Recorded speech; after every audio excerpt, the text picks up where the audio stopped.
Mr. President, His Excellency John Dramani Mahama, the President of the Republic of Ghana, Ministers of State, Members of Parliament, fellow Ghanaians, ladies and gentlemen. We have gathered here this afternoon in Morocco, and I think it's approximately 5 p.m. time over here. We have gathered here to organize this press conference to send a very important message to the President of the land and to our beloved citizens of Ghana. We are students under the government of Ghana scholarship to study here in Morocco. And then it is sad to know that it has been over a year now since we have been deprived of our stipends. That is our monthly allowance. That is 13 months of unpaid stipends. This situation is putting us in a deal situation. It is affecting us in all aspects of life as students over here. It is very sad to know that now as I am speaking, it is very difficult for us to afford a 3 square meal.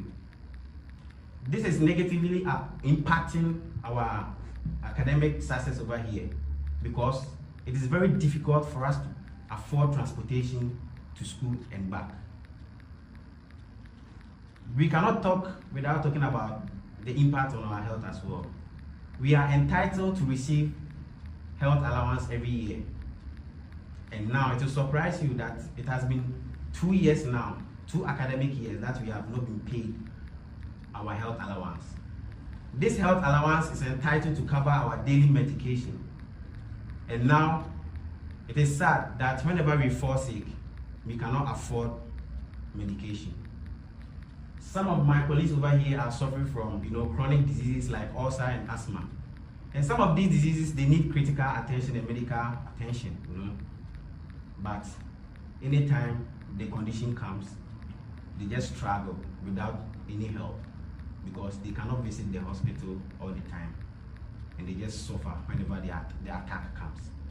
It is sad, and as I'm speaking right now, we don't know what will happen to them tomorrow. We have also been deprived of our book allowance that we take every year. It has been also 2 years now that our books allowance have not been paid.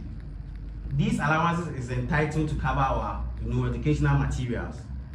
And it is sad that sometimes you go to the classroom, the teacher will upload documents on the student portal, and the fact that we are not able to afford internet, Wi-Fi and those stuff, we cannot access our portals. Most of the professors, they always conduct classes online. And now for the Ghanaian student to even join, it is very difficult because in our homes, we don't have internet. We cannot afford internet to always connect to join class, which takes about 3 hours. We cannot afford that internet. So we can see how our academics has been negatively affected due to the fact that we have not been paid our stipends for over a year now on this foreign land. Now, students walk on their foot 3 hours, some of them 4 hours before they get to school. Why? Because we cannot pay or we cannot afford transportation daily. So sometimes what we do is that, considering all these situations that we are going through, we decide to absent ourselves from class because you will walk 3 hours to school, and then whenever you get to the school, you are late, and the professors wouldn't allow you to enter.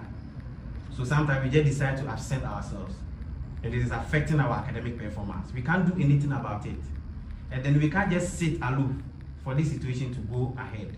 That is why we are bringing our voices out today, so that it will reach our beloved President, His Excellency, and other stakeholders to consider us in whatever decision they take in the country. Our ladies over here, we know what they go through every month. At the end of the month, they have to be in their period, and in the course of this, they need money to afford basic, sanitary products. But because of this, it is sad to know that they cannot afford basic sanitary products to take care of themselves. They are ladies. It is sad. That is why they have all been encouraged, they have all been pushed to join us over here because of the situation that they are going through.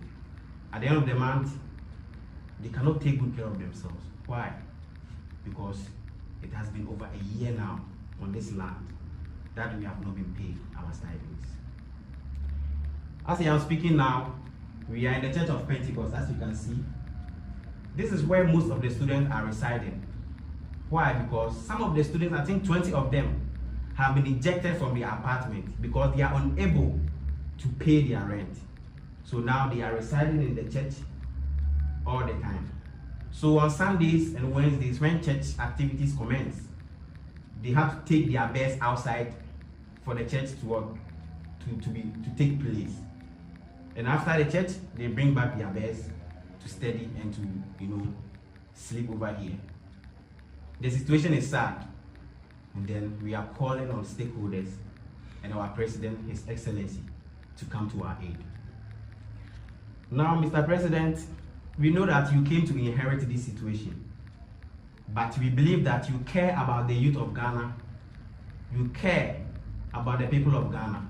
That is why when you came in, you brought this agenda of resetting all the sectors of the economy. And then we believe that after you see this video, you are going to reset the scholarship scheme so that our stipends will be released for us to have our well-being over here and for us to be able to learn hard to contribute to the betterment of Ghana in the near future. We know that we are the future leaders. We are here, the government is spending money on us so that we will bring back the knowledge that we acquire over here to come and develop our nation. So the fact that we are starving over here, the problem that we are in, it is hindering all these things. That is why we have woke up to do this press conference, to speak with you, to plead with you that indeed we are suffering. And Mr. President, if you don't come to our aid, we don't know what could happen to some of us. Maybe we will sleep and we wouldn't be able to wake up the next morning. That is why we are here. So Mr. President, please once again, we beg you that please come and help us. Members of Parliament, Ministers of State, friends from the media, we believe that you are going to help us for our voice to be heard out there. We know that our country loves us. That's why they brought us over here. We know that they are going to care for us. We know that they are going to take us, they are going to rescue us from this situation that we are in. We believe that, Mr. President, you are going to do the needful because you have love for the youth of Ghana. Thank you very much, the people of Ghana. Thank you very much, Your Excellency, Mr. President John Dramani Mahama. May God bless you. May God bless Ghana. Thank you so much.